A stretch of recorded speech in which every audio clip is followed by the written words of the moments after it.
Brightly the sun of summer shone, green fields are waving woods upon, and soft winds wandering by above a sky of purest blue. Around bright flowers of loveliest hue allured the gazer's eye. But that were all these charms to me, when one sweet breath of memory can gently wafting by, I close my eyes against the day and call my willing soul away from earth and air and sky, that I might simply fancy there one little flower primrose fair, just opening into sight, as in the days of infancy, an opening primrose seeds to me, a source of strange delight. Sweet memory, ever smile on me, nature's chief beauties spring from thee. Oh, still thy tribute bring, still make the golden crocus shine among the flowers the most divine, glory of spring. Still in the walls flowers, the fragrance dwell, and hover around the slight blue bell. My childhood's darling flower, smile on the little daisy still. The buttercup bright goblet fill within all thy former power. Forever hang thy dreamy spell round mountain star and heather bell, and do not pass away from sprinkling frost or weathered snow, and whisper the wind and winds blow, or ripping waters play.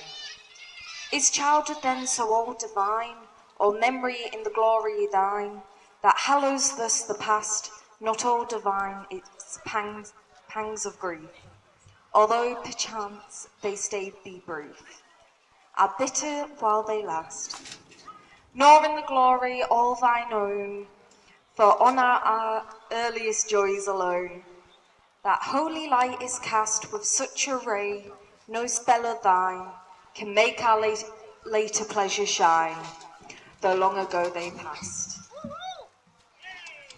Thank you. That was by Anne Bronte, who is buried up at St Mary's car park. The next few poems will be by Liam Farrakher, and I will let him do what he has to do next. When you're ready. Is it working? Oh yeah. I'm Liam, nice to meet you all, whatever it is. I've got some poems for you. First one's called Habits. They're so vague, but they're twisting on your hair. Forever subtle and unforgiving in how they work. They're there to break, they're to lose, but never do you get to choose. The ones in your head all the time, which stick and won't go away. I stick them down, keep them close to my chest, never addressing them out of laziness, which does nothing for me. Breaking a cycle shouldn't be so hard, but that's the point. It's there to wilt away. So here I am, trying to run away instead of working out my day. But it's a boat replacing old with new, and that's all I can do.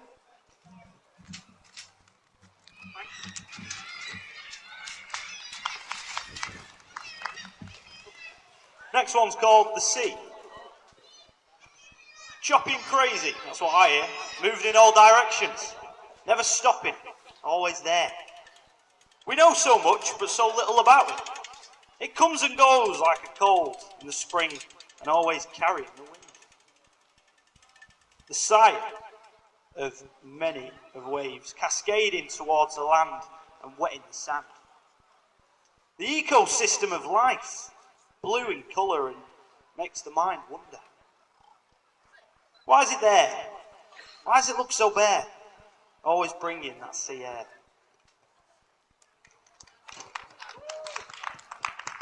Next one's called Consequences.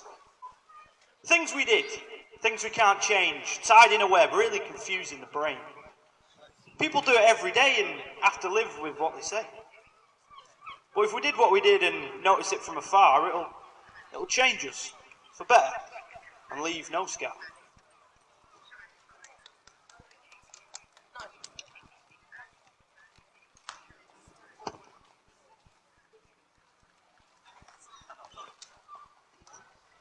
Next one's called Hang.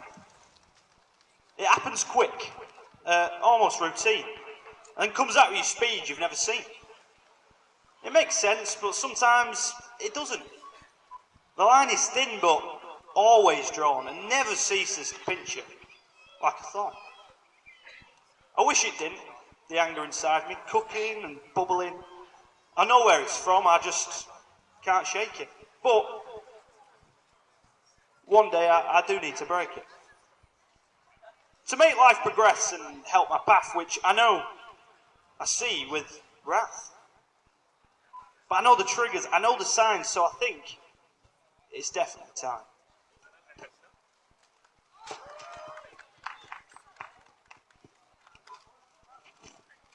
I've got one more called The Clock of Time. It strikes 12 every day, and people living their lives come out to play. With all that life throws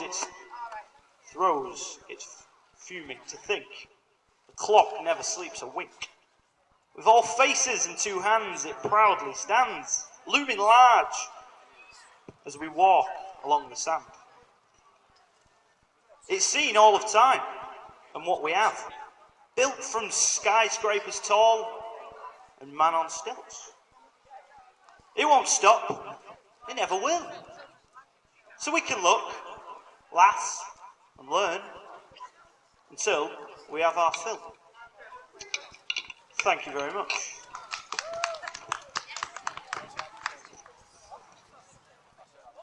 Well, thank you all for coming to listen to us. I have one final poem written by the man who originally was going to read out the poetry and organised it.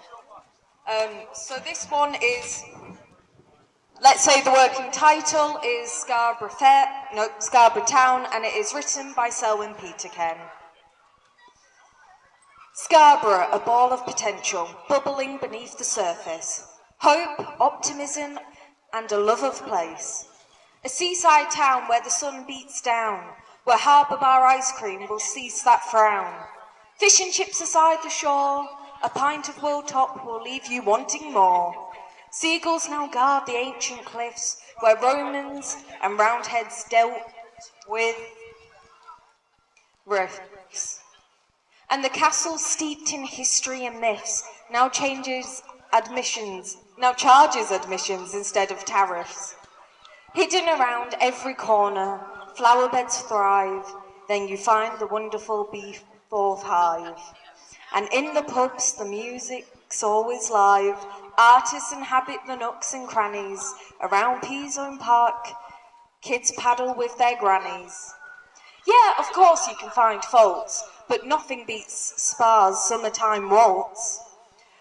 We can love this East Coast town, and nothing can steal Scarborough's crown. Not even that fool over there. Well, thank you. That has been all the poetry for now. I would like to introduce my good old friend and magician, Stephen Brailsford.